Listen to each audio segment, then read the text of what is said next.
함량이 자랑하는 동국 18연 동방 5현 중의 한 분인 일두 정여창 선생 탄신 567주년 기념 일두선비 문화제가 2019년 6월 8일 오전 11시부터 함양군 지곡면 남계서원 일원에서 열렸다.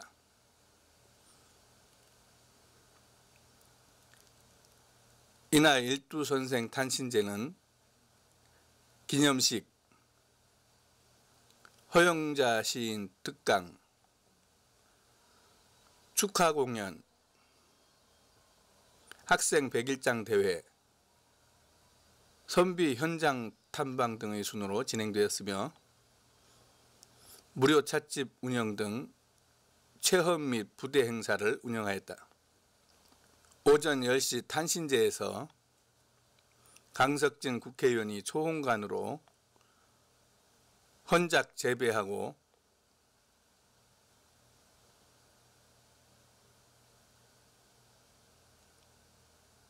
충문을 낭독하였으며 아헌예, 종헌례를 지내었다.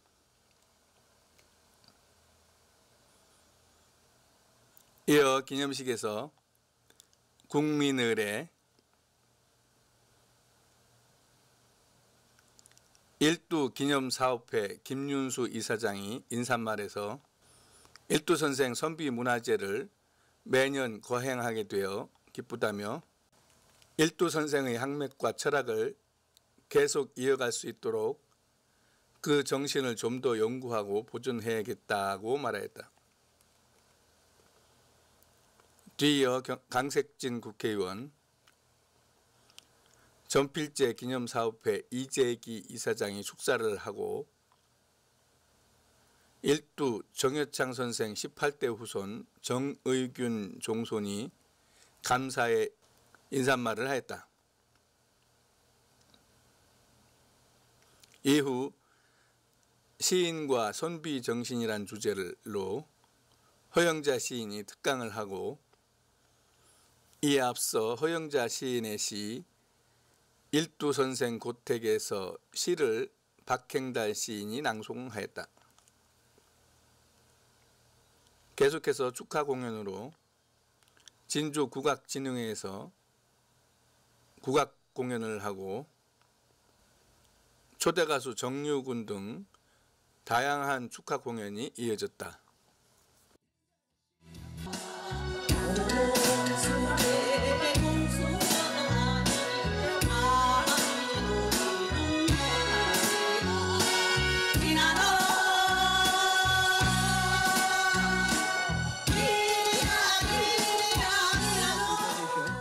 예, 날씨도 더운데 이렇게 많이 참석해 주셔서 대단히 고맙습니다.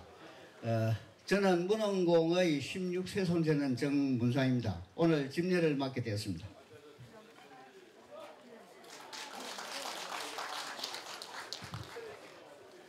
헌간이하 입치 정중이 국면 서상 재생 차지 중행 전부 일어서 주십시오. 찬인인 축거 제집사 요 앞쪽으로 와주십시오. 찬인인 초헌 관세이 북향이 찬인은 초헌을 모시고 관세이로 가십시오.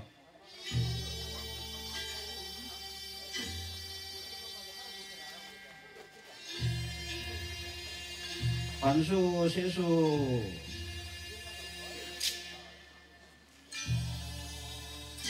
이내 문흥공 일두 정선생 신이전 국향괴 신인에 와서 국격을 해 앉으시기 바랍니다.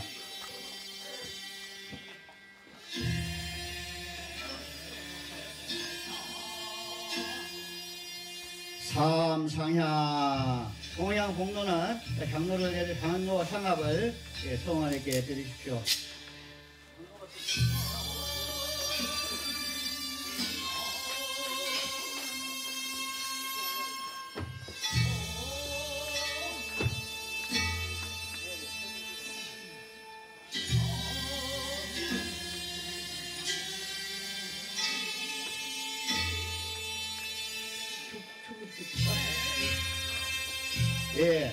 향탁상 향로 향합을 탁상 위에 올려놓으십시오.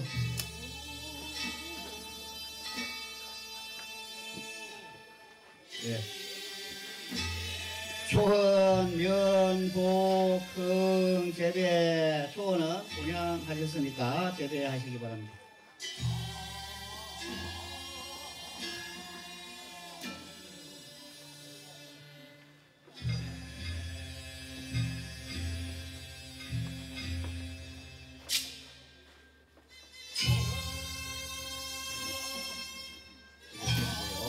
찬인 인예 문흥공 정선생 준소 서향이 준소에 가서 동행이 됐지만 소원가님 저 찬인 따라서 준소로 가십시오. 아니.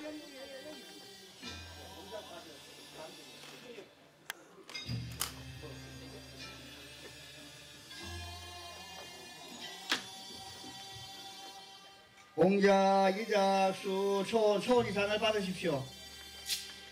사준, 금역, 작주, 사준이 수를 따르시기 바랍니다.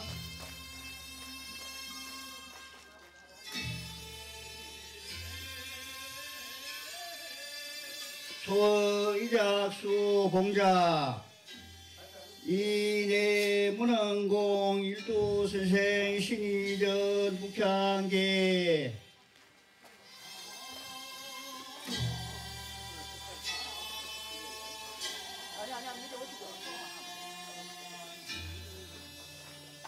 우란지시 초허 삼재주 문흥공 일두선생 헌자 오사에 3번 조금씩 붓고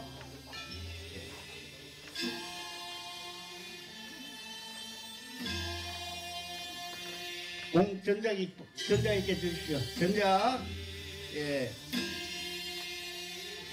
전작, 수작, 정우, 신의전 가운데나요.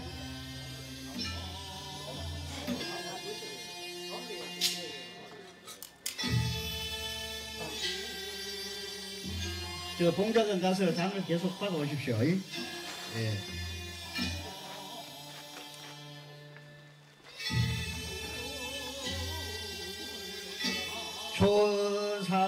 초삼제주 겸선생 헌자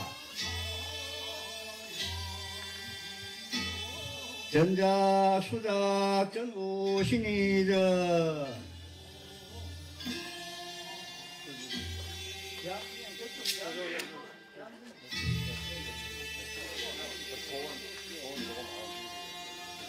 동작 또 가셔서 동계선생 단 받아오시기 바랍니다.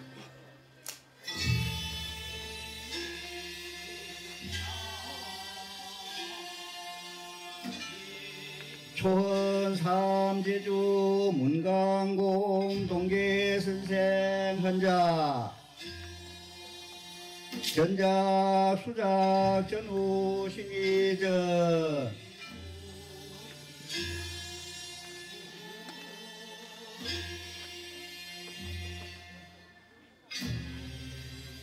초헌 면 복 흥 소택의 초헌은 조금 물러나서 앉으십시오.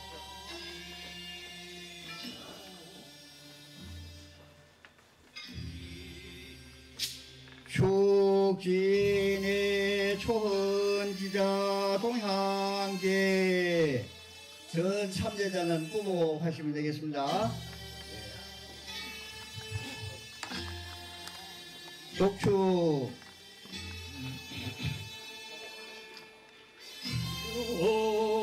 세차 기해 5월 신미사 6일 병자 국회의원 강석진 감소고우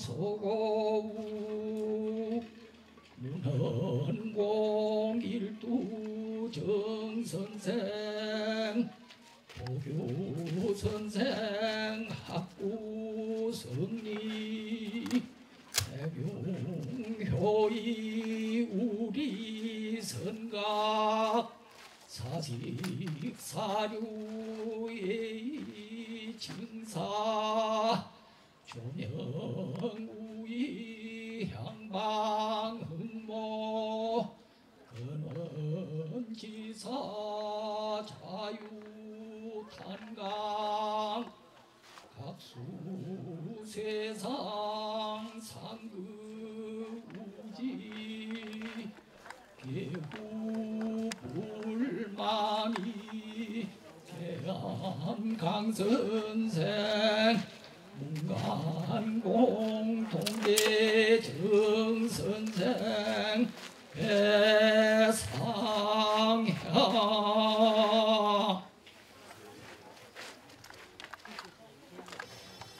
초은 면복흥 재배 다른 분들은 그냥 서시면 되겠습니다. 초은 재배하십시오.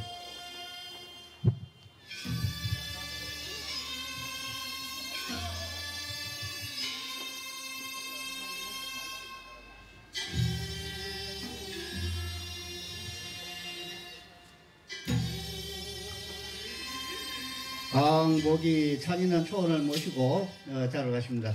수지 축은 따라가십시오. 유네스코 세계문화유산 남계서원은 경남 함양에 있습니다. 동방 오현 일두 정해찬 선생을 모시는 서원입니다. 세계문화유산에 포괄 지정된 전국 9개 서원에서 경남의 유일한 서원입니다. 경남에는 세계문화유산이 남계서원 포함 모두 3개가 있습니다. 남계서원은 유교문화유산이고 나머지 둘은 불교문화유산입니다. 합천의 해인사 장경판정과 산사, 한국의 산지승원 7개 산사 가운데 불보사찰 양산 통도사입니다. 남계서원은 동방 오혈을 모시는 서원으로는 한국 최초로 건립된 서원입니다.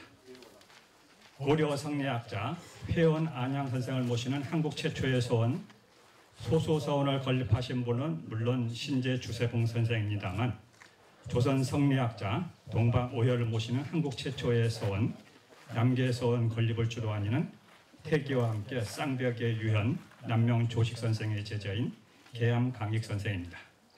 계암 선생은 평생을 일도 헌창에 바치신 일도의 제1공신입니다. 남계서원 앞마당에 창건주 계암 선생을 기리는 공적비 하나 없는 것이 안타깝습니다. 일도 선생은 지금은 같은 고을이지만 옛적 이웃 고을인 안음의 현감으로 부임하여 문원공 일도 선생 사당문을 지으신 갈천 이문 선생의 표현을 빌리면 시인정 흥문교 민 시멸이 성복이라 어진 정치를 베풀고 교육을 일으키니 백성들이 마음으로 기뻐하고 정성으로 복종하였다고 하신 훌륭한 목민관이기도 하셨습니다. 선화루를 중관하며 광풍로라 계칭하고 광풍 제월의 뜻에 맞게 제월당도 건립하였으니 우암 송시열 선생의 평가대로 성리학자로서의 면모를 보이신 것입니다. 일도 선생은 문화유산만이 아니라 식량자원도 남기셨으니 안음 현감 일대 용축폭포 위에는 물고기가 없는 것을 보시고 홍민어, 비늘이 붉은 물고기를 방류하여 번식하게 하였습니다. 그래서 옥계 노진 선생이 어릴 적 절에서 공부하며 날마다 잡아 포식하며 박씨 제물의 어진 정치를 탄식하기도 하였습니다. 그리하여 함양의 일도를 모시는 남계서원이 세워진 30년 뒤에 안음에도 선비들의 힘을 모아 용문서원을 세운 것입니다. 둘 다 사역서원으로 용문서원은 해체되었지만 묘정비는 남아있고 용문서원에서 유숙한 원학동선 미신착이 지은 용문몽유록이라는 소설도 남아있습니다. 용문몽유록은 황석산성에서 순국한 안음현감 존재 각준 개서원 조정도 및 일도손자 동지 정원남의 억울한 참화를 하소하는 줄거리입니다. 정원남공의 부인이 언양김씨이고 정원남공의 부친 정식자설자공의 부인 곧 일도의 사돈 집안도 바로 언양김씨입니다. 저는 언양김씨 후손입니다. 500년 세이로서 일도 기념사업회 이사장을 맡게 되어 영광이면서도 한편으로는 숭조사상의 당연한 직분이기도 합니다. 남계서원은 다른 세계 문화유산 서원들보다는 규모가 크지 않고 볼거리도 풍성하지 않습니다. 서원 둘레에 일도공원을 조성하여 볼거리, 즐길거리를 확충하고 일도 선비교육관도 건립하여 연중 상설 일도 연구 선비교육으로 전담으로 활용되기를 기원합니다. 일도와 함께 조선 성리학의 태도 탄원당 김경필 선생을 배출하신 선비의 스승 전필제 김종직 선생은 남정 선생과 함께 문매에 종사되는 기회를 놓치었지만 동방 오현의 정신적 지주이시고 정신적 스승인 것은 변함이 없습니다. 직계 제자들의 기념사업회를 연합하여 추모 사업을 공동으로 추진한다면 시너지 효과가 있을 것으로 생각됩니다. 같이 참여하여 서로 빛내주는 전필제 문인 문화제나 동방 오현 문화제가 풍요롭게 전국 도처에서 개최되기를 축원합니다. 내년에 일도 탄신 570주년 일도 선비 문화제로 다시 만나 뵙기를 기원하며 기념사를 가름합니다. 대단히 감사합니다. 오늘 일도 정희창 선생님 제리를 모시게 원근각지에서 오신 유림 어르신들 또 문중 대표님들 함께 하셔서 깊은 감사의 말씀을 드리겠습니다. 저 개인적으로는 일도 선생님 탄신제에서 초원가를 한 것을 하게 된 것을 무한한 영광으로 생각합니다. 조금 전에도 우리 김윤사 회장님께서 말씀했다시피 우리 일도 선생님은 동방오현으로서 우리 조선내부터 큰 사상적으로 영향을 끼치고 조선의 국가기틀에도 많은 영향을 끼치시느니 우리 함양에 계신다는 것은 큰 의미가 있다고 하겠습니다. 사실 저 같은 경우도 일도 선생님의 아주 흠모하셔서 남계선을 열심히 건립하셨던 계암 강익 할아버님의 후손이기 때문에 더욱더 저는 마음 깊이 오늘 고맙다는 말씀을 드리겠습니다. 유네스코 문화유산으로 남계서원이 지정이 되었는데 여기 계신 모든 분들 또 함양 군민들 모두가 한 뜻이 되어서 한 덕분이라고 생각합니다. 유네스코 문화유산으로 지정이 된 것은 이제 시작에 불과합니다.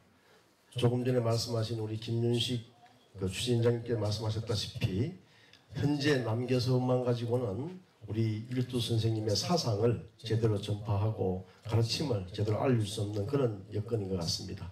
앞으로 여러 가지 사업들을 통해서 또 여러 가지 일들을 통해서 앞으로 일도 선생님의 사상이 널리 퍼져서 우리 여러 가지 대한민국의 도덕률을 세우고 하는데 큰 기여를 했으면 그런 바람입니다. 앞으로 저도 정부에서도 국가적으로 할 예산이나 정책적인 면에서 역할을 할 일이 있고 뒷받침 할 일이 있으면 열심히 심부름을 잘해서 충분히 될 수 있도록 최선의 노력을 다하겠다는 약속을 드리겠습니다. 어제 우리 함양문화예술회관에서는 함양유교대학 1기 수료식을 가졌습니다. 50여 분, 65분이 졸업을 하셨는데 거기에 보면은 어제 제가 느낀 것이 좌안동 우함양 그러면서 우리 함양은 예로부터 선비 아주 유학의 고장으로서는 자부심과 대단한 지역입니다. 그러나 우리 서울의 중앙정에서 볼 때에는 안동보다는 아직까지 여러 가지 면에서 좀 미흡한 부분이 많고 뒤처져 있습니다.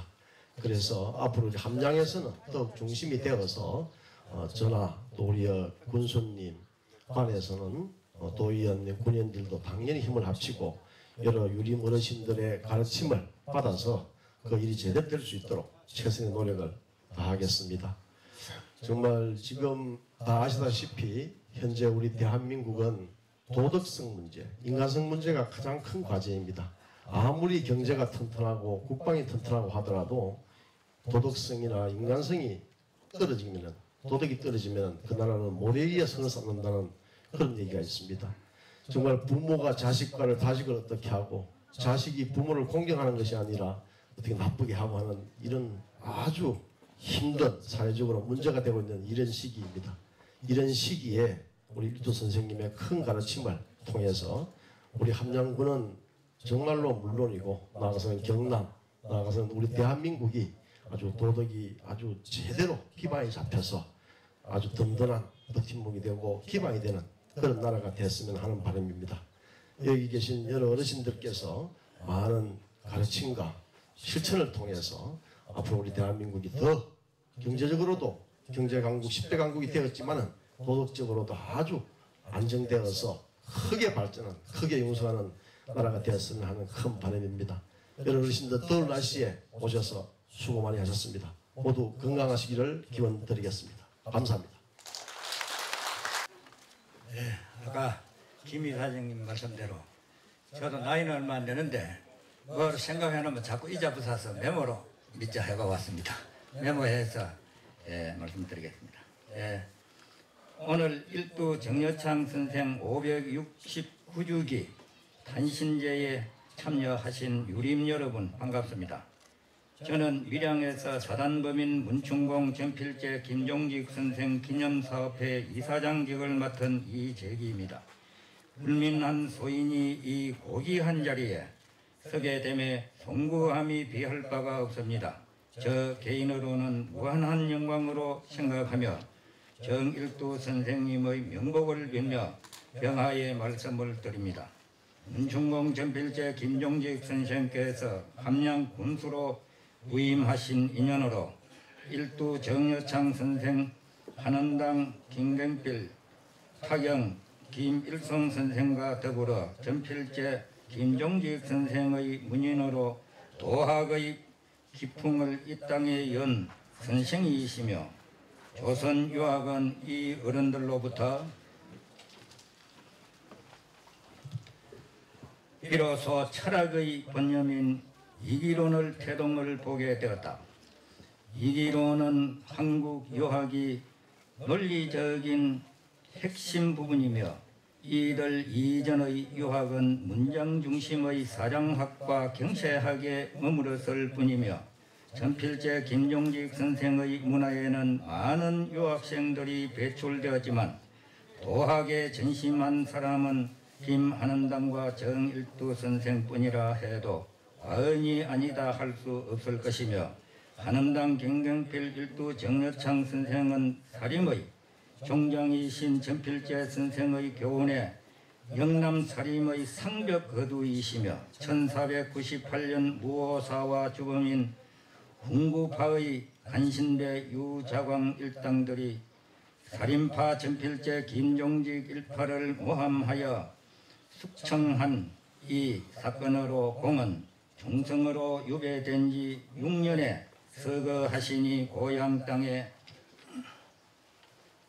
안장 후 당년에 1504년 갑자사화로 부관 참씨의 혹독한 병고에 처참한 일을 당했습니다. 그 후 서른이 되어 위정에 정직되고 문헌이라는 시호가 내리고 문모에 배양되어 오늘날까지 전국 향교에서 매년 2월과 8월 상정일에 제양하고 있으며 전필제 김종직 선생의 많은 문화에 일두 정여창, 한원당 김경필 선생은 우리나라 오현중의 두 선생이시니 전필제 선생의 위상을 더욱 빛나게 하였음을 높이 경모하며 그님의 명복을 빌며 선생의 숭고한 을을 개성 발전토록 빌며 오늘 참석하신 유생 여러분 가정에도 일신 우일신 하시기를 기원드리며 두서없이 추모사에 가늠코자 합니다. 감사합니다. 더운 날씨에 참석해 주신 내외 귀빈 여러분께 감사드립니다. 아울러 행사의 규모나 내용 면에서 더욱 충실하도록 적극 지원해 주신 함양군청 당국에도 각별한 경의를 표합니다. 앞으로 이 행사가 더욱 발전할 수 있도록 주변에서 관심을 가지고 지켜봐 주시기 바랍니다. 감사합니다. 일두 선생 고택에서 허영자 그 뜰하게 서면 잔잔한 햇빛과 바람 선생의 고결한 정신이냐 옛 순결 그대로 보여있네. 맑음이 새가 되고 오름이 시기를 불러오던 당뇨와 같은 세월 속에서도 마냥 꼿꼿하던 선비의 기사 소설한 한 채 고택에 깃들어 있네. 부모에게 효도하고 나라에 충성하고 사람으로서의 도리를 다하라. 몸소 실천하여 가르치신 만세의 기감, 문득 옷깃을 여미게 하네. 모진 기양살이도 귀한 목숨까지도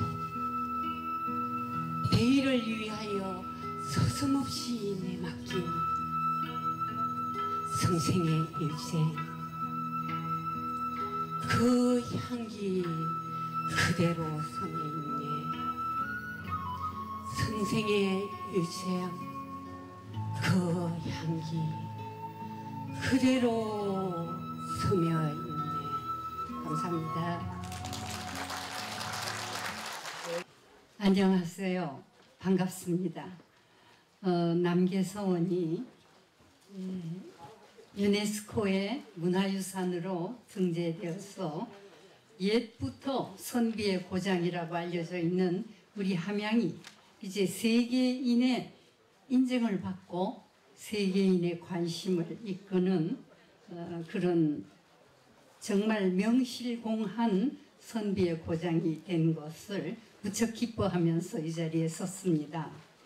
또 오늘이 마침 일두 선생님의 탄신 569주년이라 제가 조금 일찍 와서 여기 참석하게 된 것을 무한히 감사하게 생각을 합니다. 저한테 주어진 이야기의 주제는 선비정신과 시라는 제목으로 잠깐 이야기를 하라는 분부를 받았습니다. 그런데 행사가 앞에 많이 있고 해서 제가 좀 시간을 줄여가면서 말씀을 드릴까 합니다. 이 세상에는 시대와 장소에 따라서 정신문화라는 것이 있습니다. 여러분 잘 아시겠지만은 중세의 서양에서는 나이트십, 소위 기사도 정신이라는 것이 있었습니다. 또 영국에는 신사도 정신이라는 것이 있죠. 또 일본에는 소위 사무라이 정신이라는 것이 있죠. 근데 우리 한국에는 선비 정신이 있습니다. 그래서 저는 선비가 무슨 뜻일까? 선비가 어떤 존재인가 하는 걸 잠깐 찾아봤습니다. 제가 찾아봤더니 선비는 바로 이런 사람이라고 되어 있었습니다. 선비는 볼 때에는 분명한가를 생각하고 들을 때에는 확실한가를 생각하고 낯빛은 온화한가를 생각하고 태도는 공손한가를 생각하고 말은 충실한가를 생각하고 일은 신중한가를 생각하고 의심나면 물어볼 것을 생각하고 분이 날 때는 재난을 생각하고 이득을 보면 의로운 것인가를 생각한다. 바로 이것이 선비정신의 9가지 행동 지침이라고 되어 있습니다.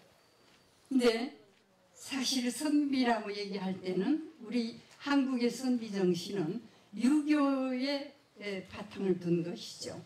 그래서 학문의 연마와 더불어서 인격의 수양이 된 분을 우리는 선비라고 이야기를 합니다.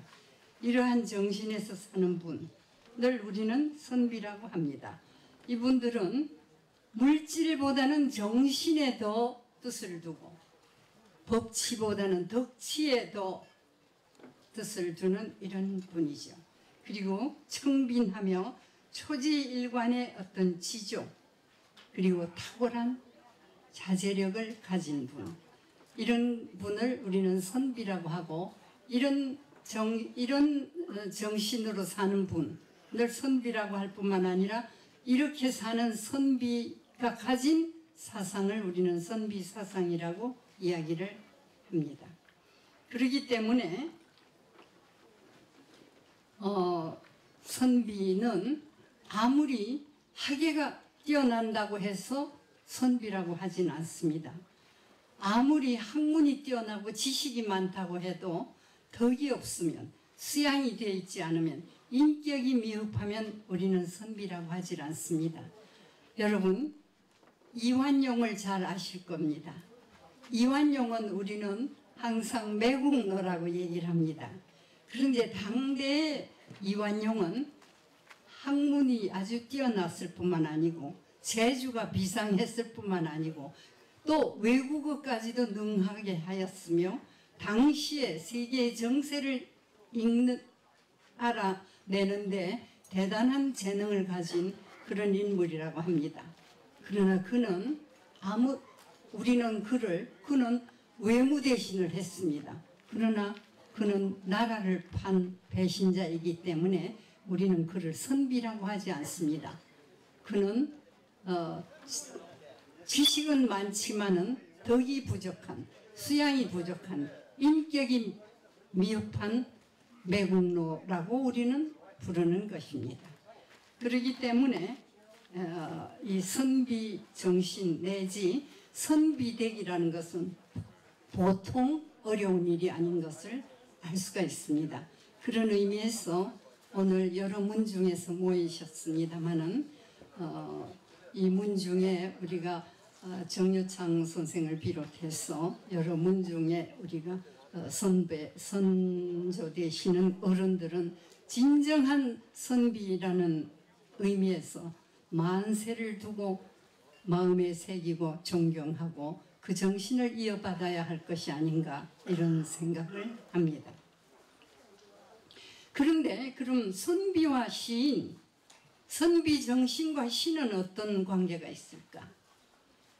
여러분, 옛날에는 시인이 다 관료가 됐습니다.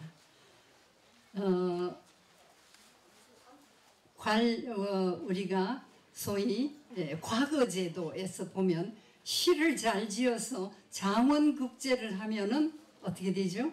표수를 하게 됐습니다. 그러니까 시인이 곧 관료요.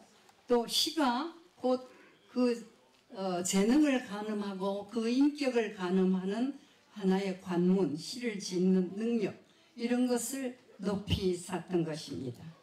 따라서 아까 말씀드린 것처럼 선비에게 있어서 가장 중요한 것이 지조, 지절,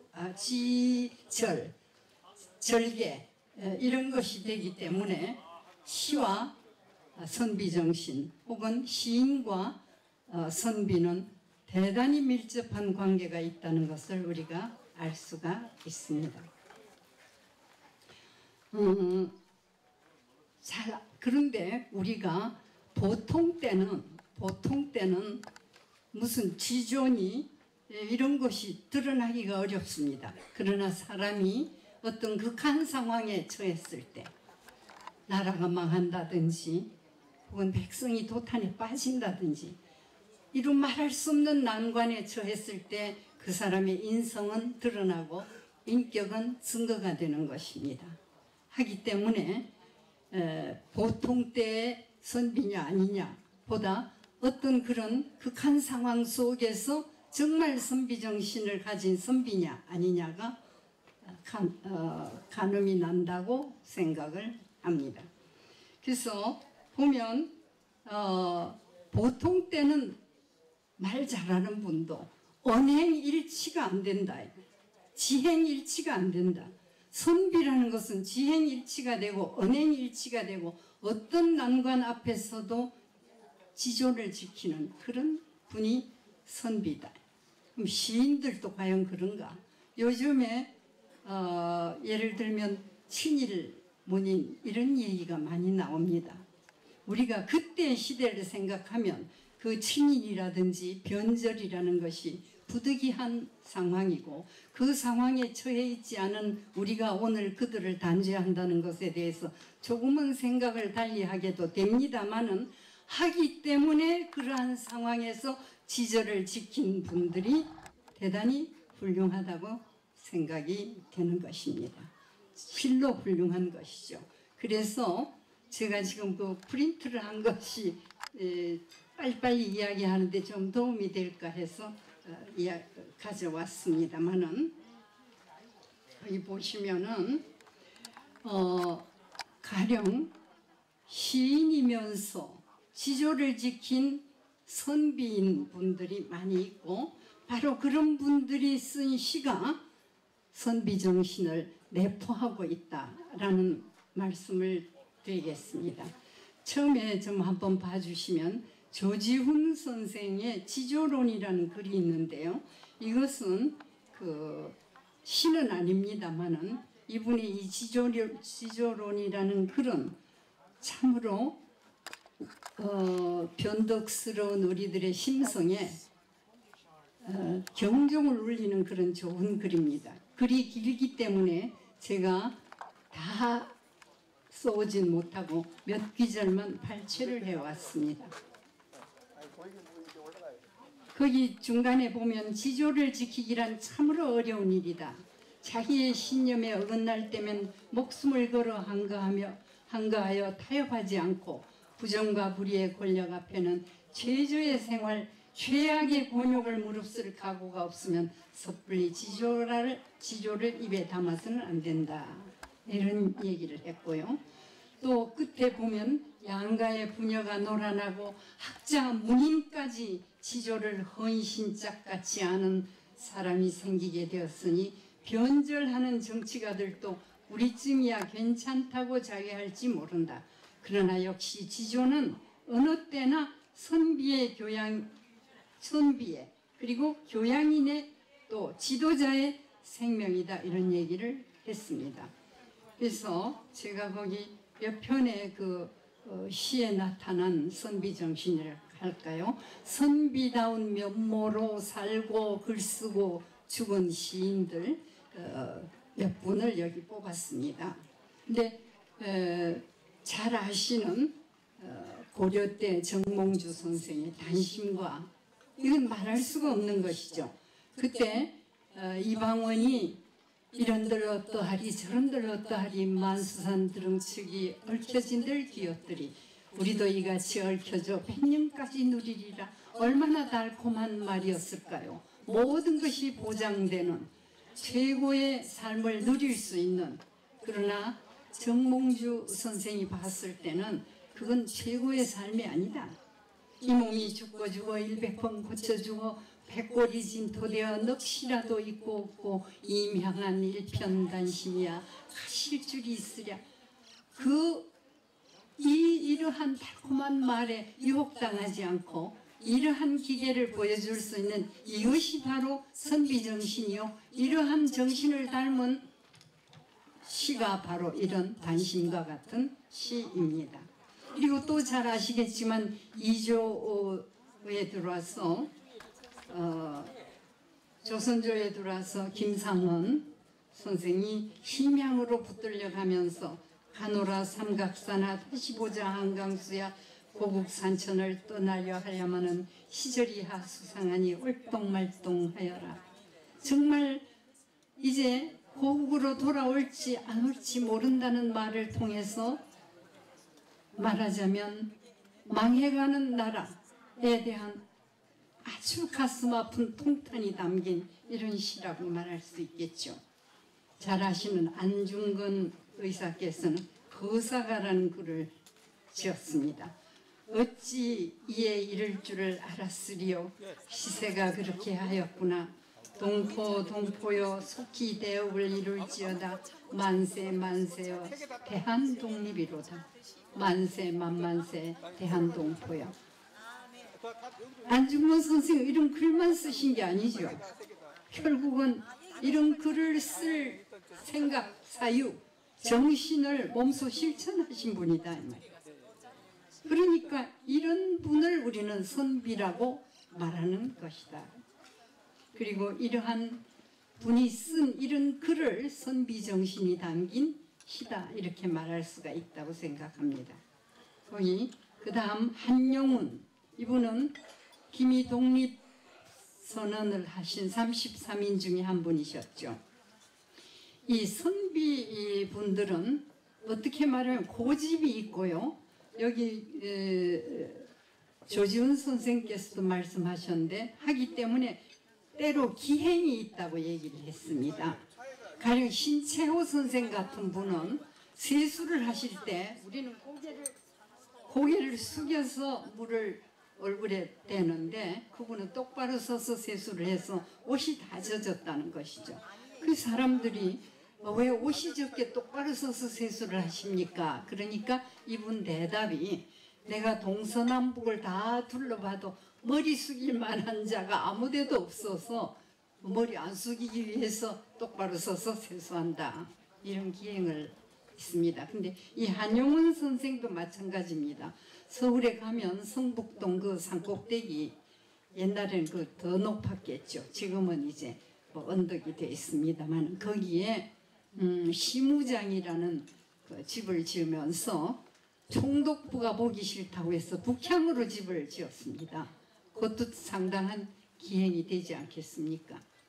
그리고 항상 그 일본 순사가 뒤에 따라오는 거 뻔히 알면서도 아주 뒤에 배행하고 온다는 이런 말씀도 하셨다고 합니다. 근데 한용운 선생의 님의 침묵이라는 시집이 있는데 거기에 앞에 서문을 군말이라고 얘기를 했습니다. 왜? 시인은 시로 말하면 되는데 그 이외의 말을 하는 것은 군말이다. 그런 뜻에서 이런 그 서문이 있는데 이것만 해도 아주 훌륭한 글이 됩니다. 님만 님이 아니라 기룬 것은 다 님이다. 중생이 석가의 님이라면 철학은 칸트의 님이다. 장미화의 님이 봄비라면 마시니의 님은 이태리다. 님은 내가 사랑할 뿐만 아니라 나를 사랑하느니라. 연애가 자유라면 님도 자유일 것이다. 그러나 너희는 자유의 알뜰한 구속을 받지 아니하느냐. 너에게도 님이 있느냐. 있다면 님이 아니라 너의 그림자니라.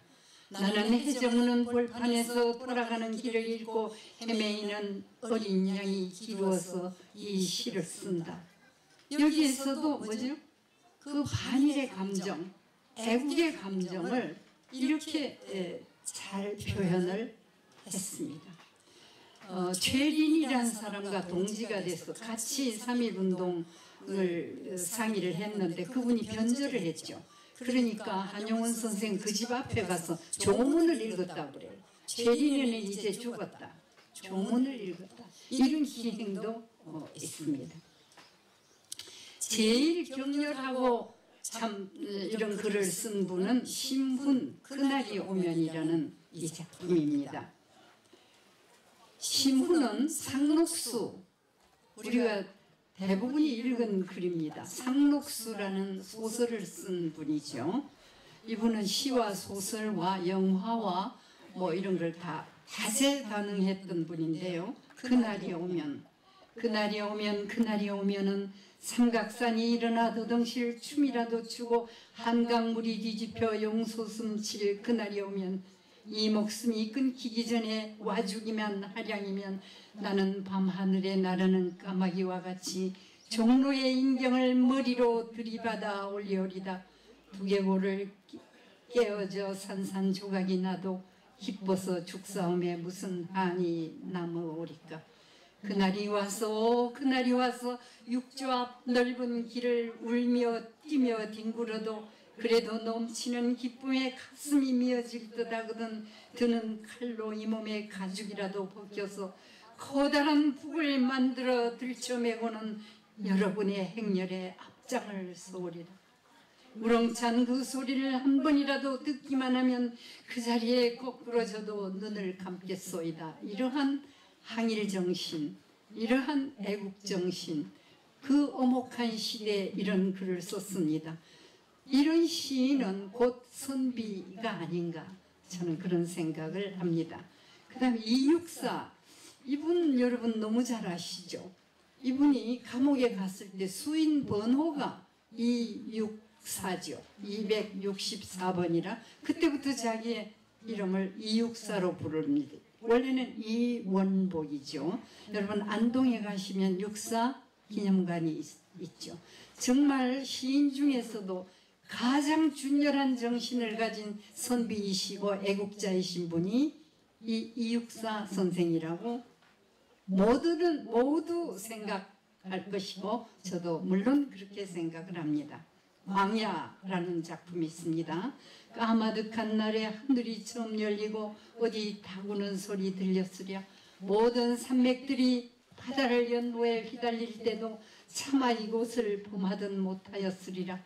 끊임없는 광물 부지런히 계절이 피어선지고 큰 강물이 비로소 길을 열었다. 지금 눈 내리고 매화 향기에 홀로 아득하니 내 여기 가난한 노래에 시를 뿌려라. 다시 천고의 뒤에 백마 타고 오는 초인이 있어 이 광야에서 목 놓아 부르게 하리라. 이만큼 우리의 그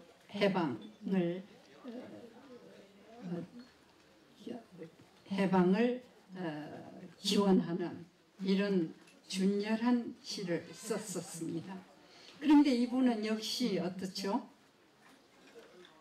말한 바, 생각한 바대로 인생을 살다가 삶을 살다가 북경 감옥에서 돌아가신 분입니다. 오늘 보면 찬란한 글을 쓴 시인들이 많습니다. 정말로 한국에 태어나지 않았더라면 세계적인 문인이 될 만한 이런 시인들도 있었습니다. 그러나 그분들은 오늘 욕되게도 변절자라는 이름 하에 그들의 재능마저도 무시를 당하는 이런 형편이 되고 있습니다. 그들은 언행일치하지 않았고 지행일치하지 않았고 지조를 지키지 않았기 때문에 바로 그렇게 이야기가 되는 것 같습니다. 그 다음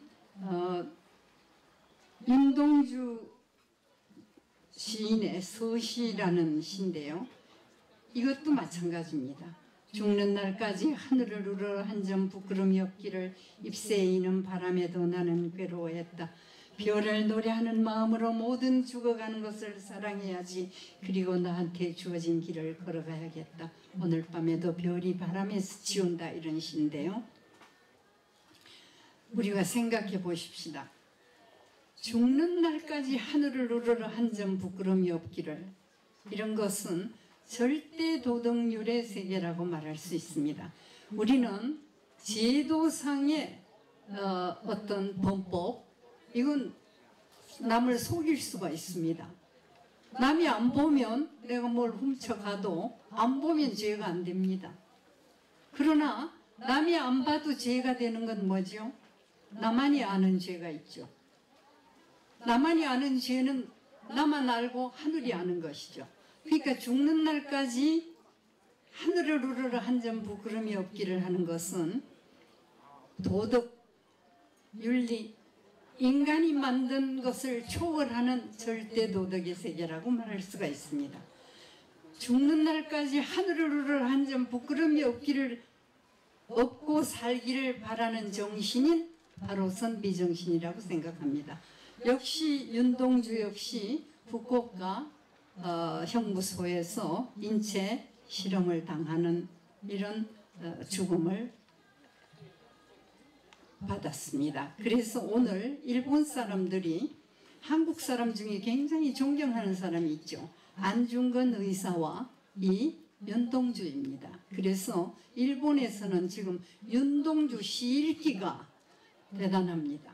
그리고 지금 그 형무소 앞에 가면은 윤동주를 기리는 시비까지도 세워져 있습니다. 왜 그러겠습니까? 일본 사람 중에도 선비정신을 가진 사람들은 남의 나라 사람이지만은 훌륭한 선비를 알아보는 것이죠. 그래서 이 지금 윤동주 선생이나 혹은 이 이육사 선생 같은 분은 시인이면서 선비이면서 지사이면서 영원히 죽지 않을 한국의 정신이라고 말씀드릴 수가 있겠습니다. 시간이 너무 경과되면 안 되기 때문에 그 다음 이상화 빼앗긴 들에도 보면 오는가. 이 글은 너무 조금 빼앗긴, 처음에 보십시다. 지금은 남의 땅 빼앗긴 들에도 봄은 오는가 이렇게 해버리니까 금방 잡혀갔습니다. 맨 끄트머리에 보시면 푸른 옷, 푸른 웃음, 푸른 서름이 어우러진 사이로 다리를 절며 하루를 걷는다. 아마도 봄 신명이 접혔나 보다. 그러나 지금은 들을 빼앗겨 봄조차 빼앗기겠네. 이런 소리를 그 엄혹한 시대에 일제 탄압하에서 이런 이야기를 할 수 있다는 것은 참으로 큰 용기요, 참으로 놀라운 기계요, 참으로 영원히 푸르를 수 있는 그러한 지조가 아닌가, 저는 그런 생각을 합니다. 그 다음 마지막으로 한말, 한국, 조선, 대한제국이 망할 때 네 사람의 유명한 시인 중에 한 분이었다고 하는, 여러분들이 더 잘 아시겠지만 매천 황현 선생의 절명시. 난리를 겪다 보니 백두년이 되었구나. 몇 번이나 목숨을 끊으려다 이루지 못했도다. 오늘날 참으로 어찌할 수 없고 보니 가물거리는 촛불이 창천에 비치도다. 요망한 기운이 가려서 재성이 옮겨지니 구걸은 침침하여 주루가 더디구나. 이제부터 조칙을 받을 길이 없으니 구슬 같은 눈물이 주룩주룩 조칙에 얽히는구나. 새 짐승도 슬피 울고 강산도 찡그리니 무궁화온 세상이 이젠 망해버렸으라. 가을 등불 아래 책 덮고 지난날 생각하니 인간 세상에 글 아는 사람 노릇 어렵기도 하구나. 일찍이 나라를 지탱할 조그마한 공도 없었으니 단지 인을 잃을 뿐이요 충은 아닌 것이로다. 겨우 늑이 윤곡을 따르는데 그칠 뿐이요 당시의 진동을 밟지 못하는 것이 부끄럽구나. 이 윤곡이나 진동에 대해서는 여러 어른들이 더 잘 아실 것입니다. 송나라 때 지조를 지켰던 두 사람이죠. 그래서 이 매천은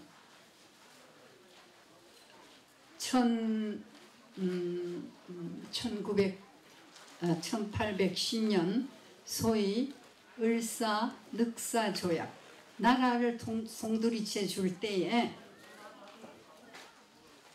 매천은 과거에 급제했지만은 지방 사람이라고 해서 1등짜리를 2등을 주기도 하고, 그 다음에 또 한 번 과거에 급제했는데 그 과거 제도가 아주 타락할 대로 타락한 것을 보고 벼슬을 하지 않고 굴에 숨어서 글 짓고 가르치고 하는 일을 했었죠. 그러나 이렇게 나라가 송두리째 망한다는 얘기를 듣고 이분이 얘기를 했습니다. 나는 내가 죽어야 할 만큼 무슨 그런 형편은 아니다. 죽어야 할 만한 내가 의가 있는 건 아니다. 의리가 있는 건 아니다. 그러나 조선조 500년이 정신의 지주로 삼고 닦아온 유교의 정신을 가지고 살아갈 선비로서 한 사람도 죽은 사람이 없다는 것은 치욕이다. 그래서 내가 죽는다. 이런 말씀을 남기고 술의 아편을, 약주의 아편을 타서 잡숫고 자결을 한 분입니다. 그래서 이 매천의 절명시 사수는 대단히 훌륭한 선비의 글이라고 말할 수 있겠죠.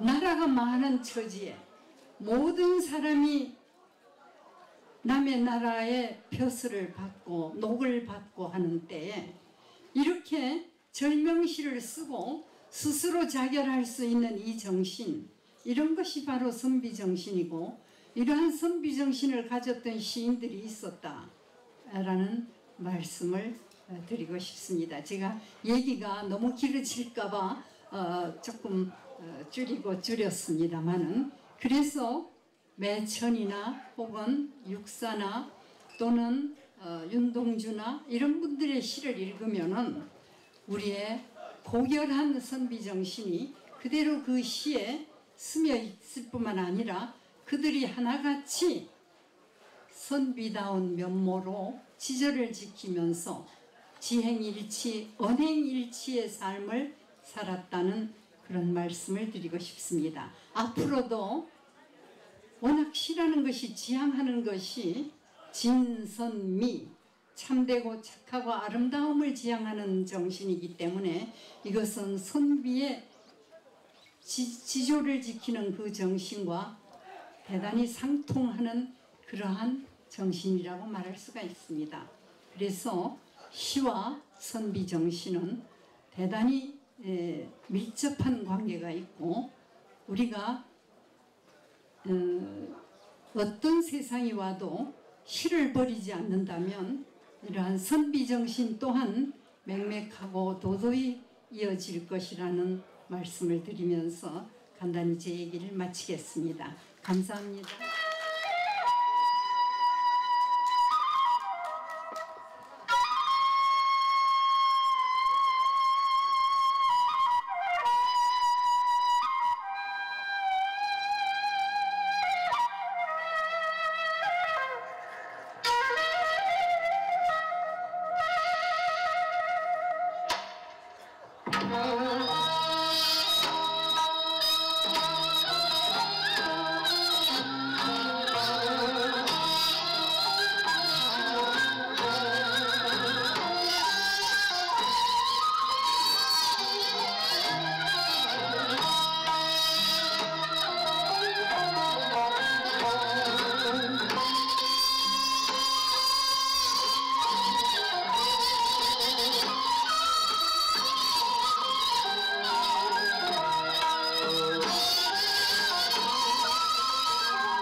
안녕하십니까. 반갑습니다.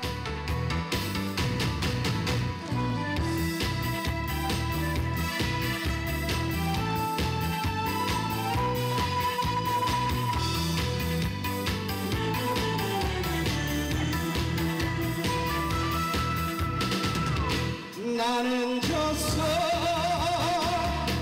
나는 졌어, 님 계신 이 세상 나는 졌어.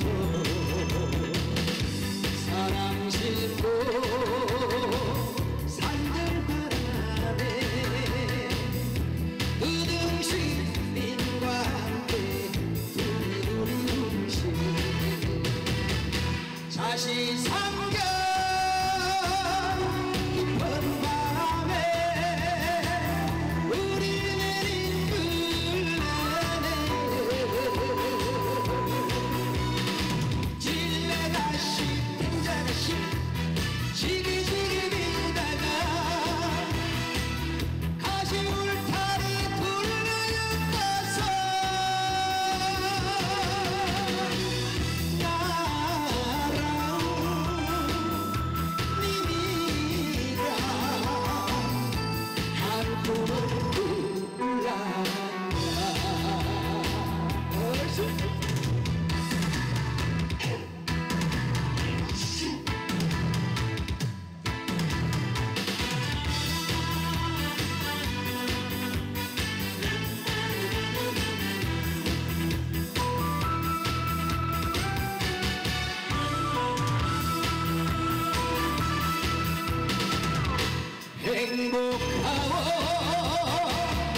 행복하오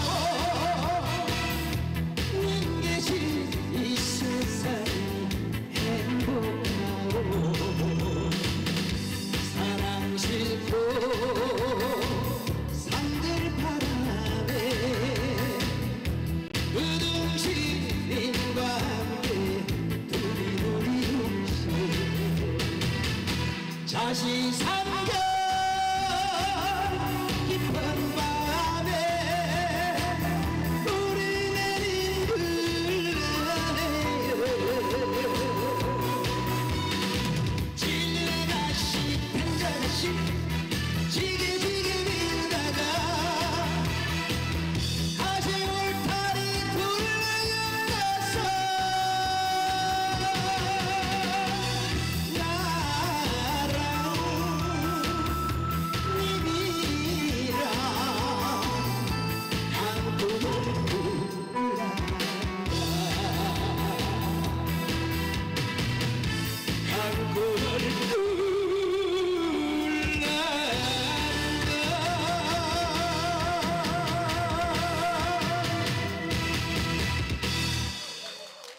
네, 안녕하세요. 반갑습니다. 일도 할아버님의 탄신을 진심으로 축하를 드립니다. 저는 상자 돌림입니다. 16대입니다. 16대 손. 저는 원래 정용상입니다. 이렇게 우리 참 할아버지 아저씨 그렇게 만나서 대단히 반갑습니다. 지금 가수로는 지금 정유근이라고 이렇게 활동을 하고 있습니다. 원래 이름은 정용상이고요. 앞보게 예쁘게 봐주시고 많이 좀 사랑해 주십시오. 그리고 이제 요번에 들릴 노래는 제가 이제 요번에 앨범이 또 새롭게 나옵니다. 우리 의암 농계, 주농계 아시죠? 농계. 농계의 사랑이라는 곡을 지금 앨범 이번에 새로 나오는데 그 노래를 한번 들려드리도록 하겠습니다. 오늘 최초로 처음으로 부른 노래라서 입에 잘 이을까 모르겠는데 한번 잘 들어봐 주시고 아껴주시면 좋겠습니다. 고맙습니다.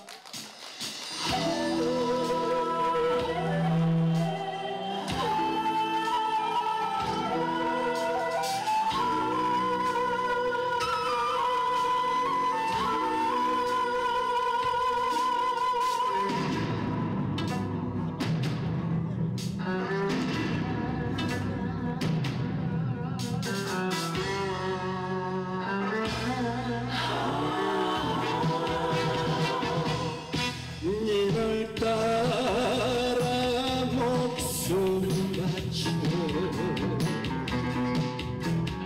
붉게 핀 꽃송이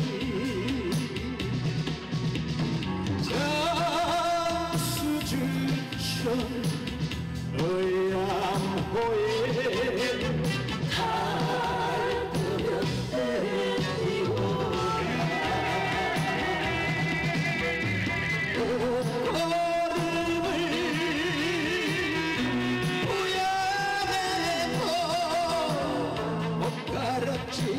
꽉 끼고 적장과 함께 나라 위에 붙이시고 세월 속에 묻히고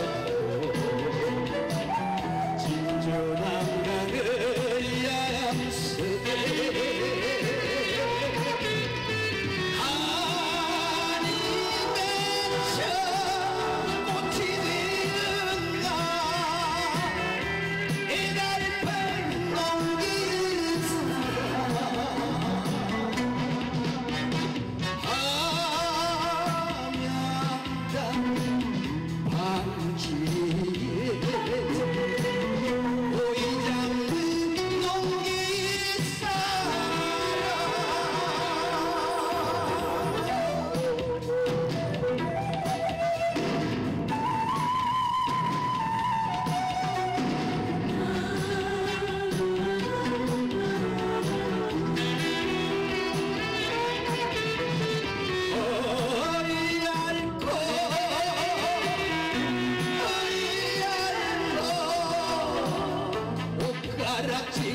꽉 끼고 적장을 껴안고 나라 위에 붙이시고 세월 속에 묻히고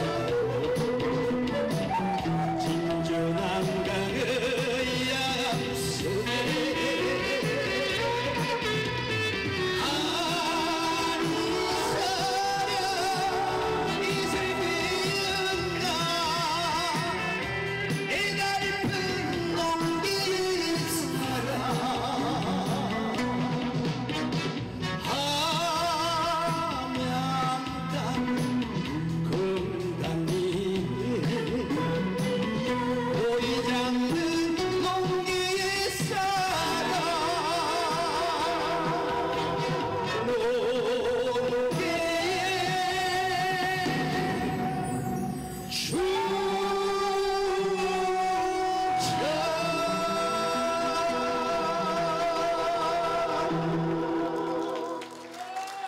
고맙습니다. 정리해 주십시오. 감사합니다.